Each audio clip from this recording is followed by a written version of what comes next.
introducing the IdeaWall this morning. On the phone with me, I have Randall Nelson, who will be doing the majority of the presentation this morning. Before we get started, I think everybody's pretty accustomed to GoToMeeting type style or GoToWebinar type styles, but throughout the webinar, please feel free to ask any questions that you might have, anything that you'd like me to pass on to Randall, and if there's something you want a little bit more clarification on, just some questions that you guys might have, now's a great time to answer or ask those questions. We'll answer them as they come in. Also, you can always contact us the normal way through our support line or picking up the phone and giving us a call. But again, wanted to thank everybody for taking the time out of your busy schedules to sit with us, and we're extremely excited about the IdeaWall, a new product that we're offering, and we feel like it's an extension of what we already offer today, which is customer service and support software. This is taking that one step further to understand and listen to what your customers or anyone that you're interacting with has to say. So giving your customers a voice, as you soon find out. Anyhow, without further ado, Randall Nelson will jump in and get us going. All right, thank you. So what is the IdeaWall? Well, the IdeaWall is a feature voting and idea management tool that lets your customers have a voice in your product or service by submitting and voting on ideas. And one of the things that's unique about the IdeaWall is that through limited voting, only the best ideas are the ones that gets the votes, and the best ideas float to the top. Now, we already have Self-Service Center that has forums, and some of you are using Self-Service Center to collect suggestions from your customers. But this takes it a little bit further. What Self-Service Center forums currently lack is that we just have star voting, and that makes it difficult to determine which ideas are the best ideas. And the reason why is because everybody can vote on every topic. So an unimportant idea may get a lot of 5-star or 4-star votes, even though the customers themselves don't think it's that important, and they would not prioritize that particular idea as one that if they can only have so many, which ones would they have? Additionally, the forums are not really designed to encourage voting, and they don't, obviously, like I said, prioritize the best ideas. And as I show in the demonstration, we have 5 different voting methods, so you can kind of pick the one that best suits your situation. And I'm going to show you the IdeaWall is very simple for the users. Users submit ideas, other users look at them and vote on them, and the ones that are best bubble up to the top. So I'm going to jump right in here, and I've got a sample IdeaWall site going. And in this case, I am asking for my customers, maybe I'm a mobile phone maker, and I want to know what features are the best features to add to our mobile phone line. So I've got some suggestions here submitted already, but what I want to point out is that this is limited voting. Now, in this particular case, I have allocated 15 votes per user, and for each topic or each suggestion, I let them vote a maximum of 5 of those votes. So with 15 votes, you could take 3 of these suggestions and vote 5 votes each, or you could vote 1 vote here, 2 votes there, 3 votes there. So it's up to your customers how they allocate their votes. And as I said, the best ideas bubble up to the top. When they have the limited number of votes, they're not going to vote for something that's not important to them. They're going to vote for those things that are the most important, and then truly the topic, the suggestion that gets the most votes are the ones that the majority of your customers think is the most important. Now, some other things to point out. As you work these suggestions, these ideas from your customers, you may accept some, you may just reject some. And as you do that, you change the status. In this case, this particular suggestion says it's under review. Some of the statuses that you put it in, and statuses just like in Tracker are configurable, can release votes. So let's say that you decide to actually do one of these suggestions. You can mark it as in progress or completed. And when it's marked as completed, you can say on this status I wanted to release those votes. So as you can see on this first suggestion, I have voted 3 votes. If the mobile phone company here implements that suggestion and says completed, then I get those 3 votes back. So you can see I've got 6 votes remaining, and if they were to complete that, then I'd have 9 votes remaining. So let me add a suggestion to show you how that works.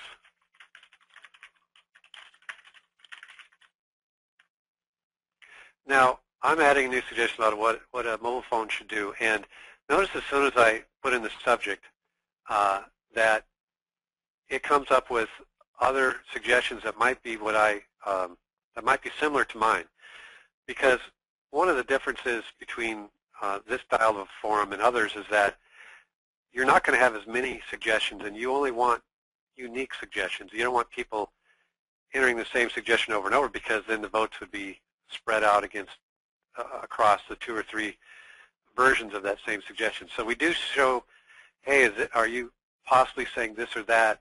And I'm not, so I'm going to go ahead and submit that. But what I can do then is I can allocate some of my votes to that. So I went from 6 votes down to 3. Now, some other things that we have for users to interact are comments. So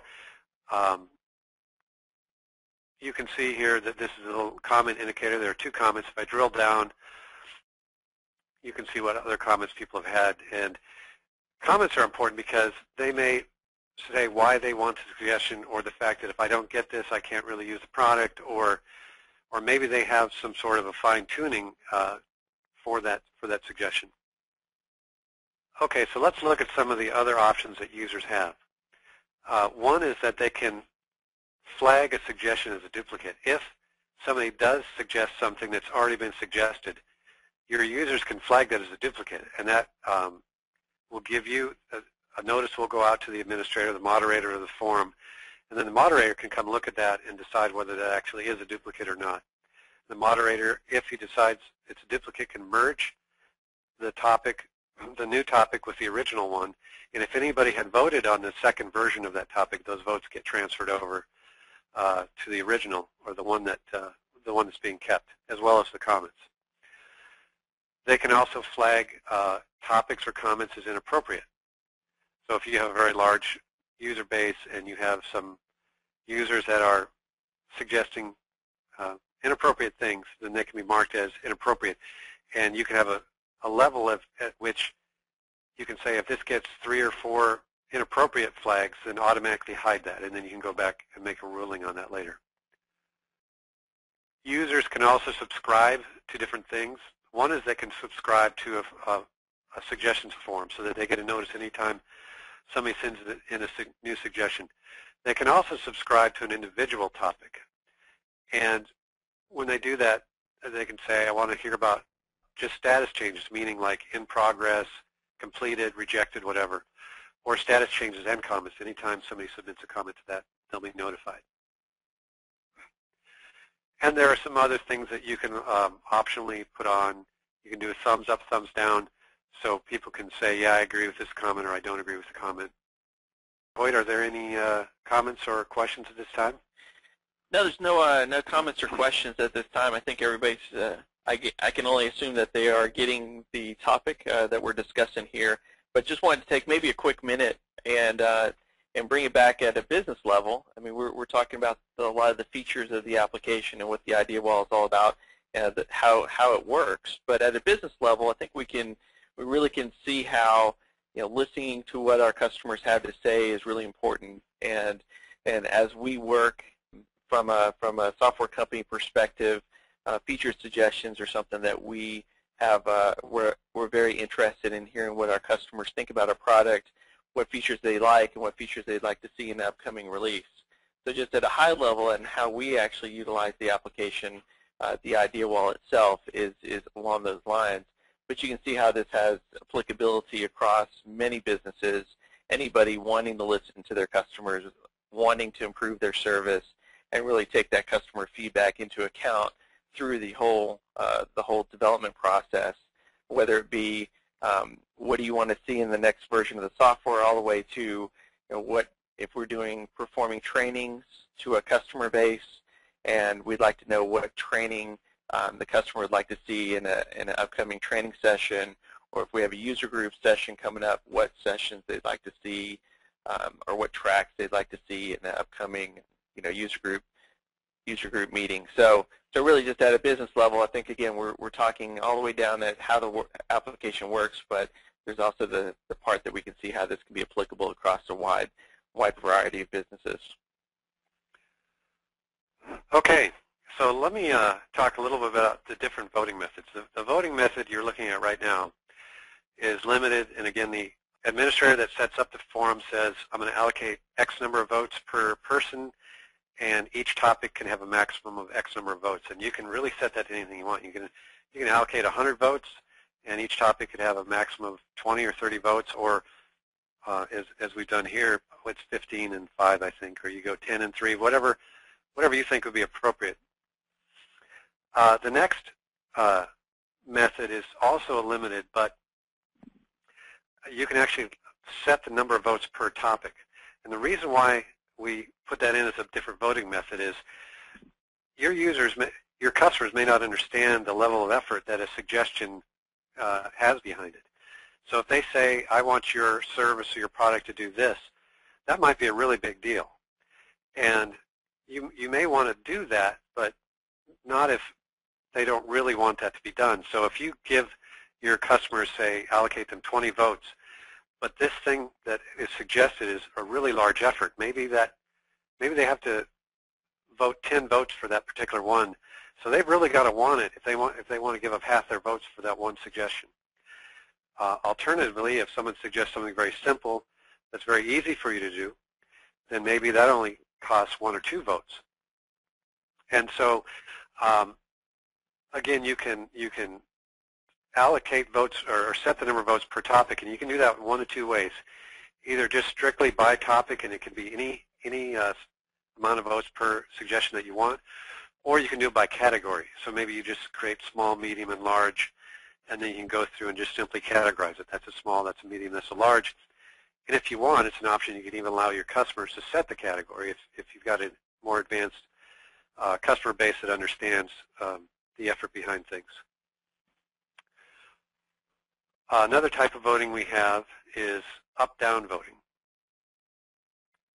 Up-down voting is kind of like a thumbs up, thumbs down, and it's not limited. Everybody can vote on every topic, and what it does is it just counts the number of up votes minus the number of down votes, and that gives you the total votes. So you can see this last one here has a negative one, meaning more people disliked it than liked it, whereas obviously the one that was more votes will float on up to the top. We do also have star voting, just like we do in our current self-service center, and that's the 5th voting method. And again, that's not limited. Everybody can vote 1 to 5 stars on any of the suggestions. Lastly, we do just have a simple discussion forum that does not include voting. Let me stop there. Hoyt, any questions or comments at this time? No, we're good right now. Thank you. Okay. Let me talk about access to Self-Service Center. I'm going to go ahead and log out here. First, you can have anonymous. You can allow anonymous viewers to your forums. You can also optionally allow anonymous users to vote, to actually create suggestions, create comments, flag topics, and so on. That is, of course, that is an option, but if you want anonymous feedback, you can certainly get it. You can disallow anonymous and have just private forums, meaning that only people that are on your list can get in and see it, or that who register for that. So in other words, you can have not allow anonymous, but they have to register and connect in, and then you can say, I only will allow these certain people to see the forum. We also have an option for Facebook and Google login, and so people can log in with their Facebook or their Google account. And finally, we have self-service center integration, and I'm going to show you that at the very end, where they can use their self-service center identity to log into the IdeaWall. Randall? Yes. So we did have a question that came through. The question was that if a suggestion or idea comes in, after you've used up all your votes, what options do you have? Well, if all of your votes are allocated, then you can either, if you really like the new one that came in, you could go to one of your previous votes and reduce or eliminate your votes to that one and reallocate it to the new topic. Or obviously, if they complete one of the ones you voted on, then those votes would be released. But if all your votes are taken, your option would be to unvote something else or reduce the votes on something else. Excellent, thank you. And Randall? Yes. One other question came in, and the question was, can we reward active users by increasing their vote count? So some way to to give the people that are more active in your forums or in your voting process, kind of give them a little reward to help increase maybe activity. Well, that's actually an excellent suggestion. That is not a feature that we currently have, although we are already looking at our next release, and that's very high up on our next release because we've heard in our research we've heard that that's something that people want. Okay, just some other things that you need to be aware of. One is that you can have moderated forums, meaning that when people submit suggestions, they're not immediately available for your other customers to view until you accept them, or obviously you can reject them. You can have moderated comments as well. So again, you can review those. We also have options for filtering out spam. If you allow more of the public into your IdeaWall forums, spam is always a problem where people are trying to sell things, and we have a spam filter that looks for certain patterns and will reject those topics or comments that meet that filter, and you can review those as well. And we can filter for profanity as well. All right, I'm going to next show you the administrative area. So I'm going to log in as administrator.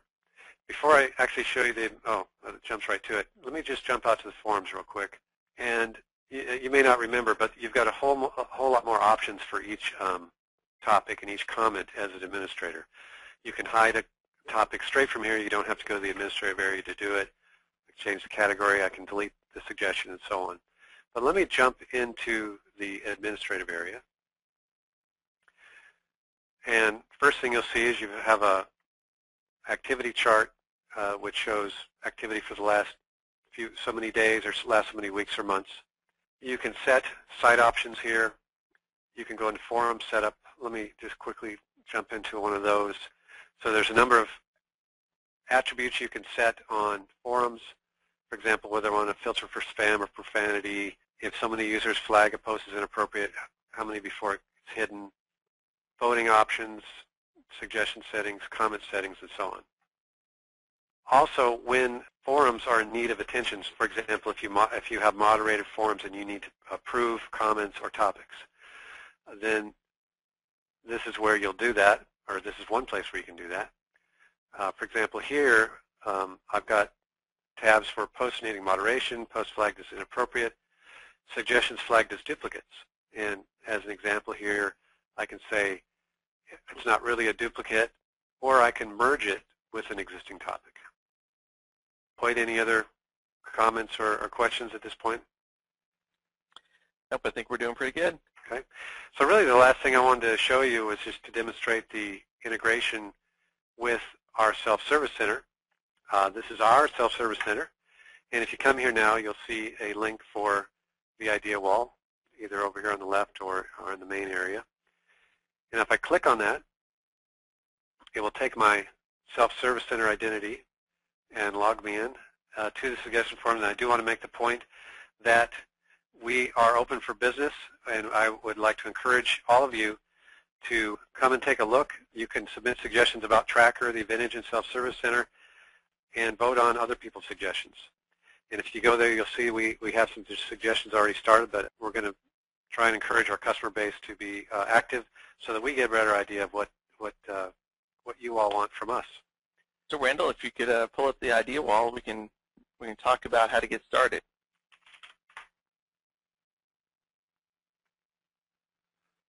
Go ahead, Hoyt. All right, and so our domain is theideawall.com, and if you go to that domain, you can find some information, again, generic and general type information of what the IdeaWall is and just what we've walked through today. If you get to the interesting part, which is the pricing and sign-up part, you can see that there's core features listed on the left-hand side that really talks about our pricing model, the different packages that we have, then being able to make a decision on what you'd like to what you'd like to see as far as all the features and functions that you need to run a successful IdeaWall for your company. So please, I encourage everybody to come check it out. You can get started pretty much in a risk-free manner and can help you tie it up with your self-service center. So I do appreciate everybody's time today, and if you have any questions about any of the features or wanting to go into more depth or have some suggestions that you'd like us to consider, whether it be on the Phaseware side or on the IdeaWall side, we're definitely open to hearing about those. So Randall, that's all I have for today. All right, and that's all I have as well. Excellent. Well, thank you everybody again for your time and attention, and we will be here to answer a few more questions before we shut down the webinar. But again, thank you for your time. Everybody have a good weekend. Take care. Bye-bye.